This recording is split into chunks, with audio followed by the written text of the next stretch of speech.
168 millions d'enfants dans le monde sont obligés de travailler et la plupart ont entre 5 et 14 ans et ne touchent que des salaires de misère pour des emplois souvent dangereux. Il y a encore 15 ans, ils étaient encore plus nombreux, un tiers de plus qu'en 2015, mais l'Organisation mondiale du travail estime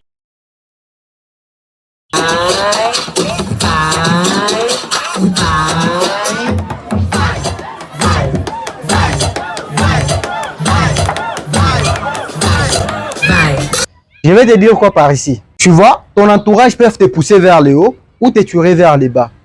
Alors si toi aussi tu veux grandir, entoure-toi des personnes qui prient, qui rêvent et qui construisent. Parce que l'énergie que tu fréquentes aujourd'hui devient l'énergie que tu dégages demain. Tu vois les enfants que je viens te montrer ici, je te mettrai la vidéo à la fin de ceux qui sont devenus aujourd'hui. Merci.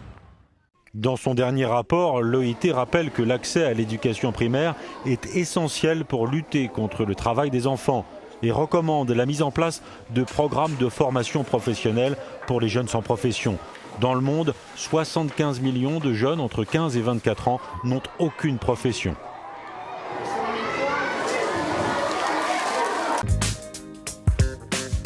Être entrepreneur, c'est compliqué, mais être une femme entrepreneur, c'est encore plus compliqué. Et être une jeune femme entrepreneur, c'est encore plus compliqué. Je suis la cofondatrice et CEO de Saina, qui est la première école du digital à Madagascar, complètement gratuite pour les étudiants et payée par les entreprises qui veulent recruter nos talents. Saina, ça veut dire intelligent et ça veut dire étendard, donc le drapeau. C'est surtout que j'ai grandi à Madagascar et que j'ai vu que mes parents se sont saignés pour me payer mes études et que je me suis rendu compte que l'accès à l'éducation, elle n'était pas pour tous. Donc mon rêve, c'était ça, c'était un endroit avec des ordinateurs, une internet illimitée et des jeunes qui peuvent suivre des parcours de formation sur mesure par rapport à leur background et par rapport aux besoins des entreprises pour faciliter l'insertion professionnelle. On a commencé Saina avec une campagne de crowdfunding.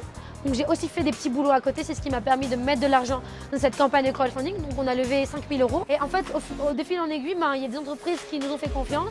Donc aujourd'hui, une entreprise, elle paye 900 € pour recruter un talent. Puis au bout des 6 mois, Saina sort de l'équation et l'étudiant, normalement, est validé en CDI. En fait, aujourd'hui, quand on reçoit un étudiant, il vit avec moins de 1 € par jour. Et quand il ressort, on l'intègre dans l'entreprise, il vit avec plus de 5 voire 7 € par jour. Et ce pouvoir d'achat va augmenter parce qu'il va augmenter en grade.